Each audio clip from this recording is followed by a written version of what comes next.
तो गाइस हमारा इस टाइप से प्रोजेक्ट बना है और इसका ब्रेक जो दिया है यहाँ पे इफेक्ट्स ड्रॉप में आप देखेंगे यहाँ पे जो भी यहाँ पे ड्रॉप चल रहा है वो खुद से बनाया हुआ है यहाँ पे आप देखेंगे। और इसे हम प्ले करेंगे तो कुछ इस टाइप से साउंड करेगा।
तो गाइस कैसा हमारा प्रोजेक्ट लगा ट्रांस में इसे बनाया था।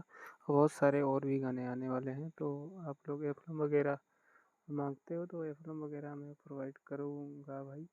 पहले तो आप लोग सपोर्ट करो तभी एफएम वगैरह मैं प्रोवाइड कर पाऊँगा। तो मिलते हैं next video. Take care by.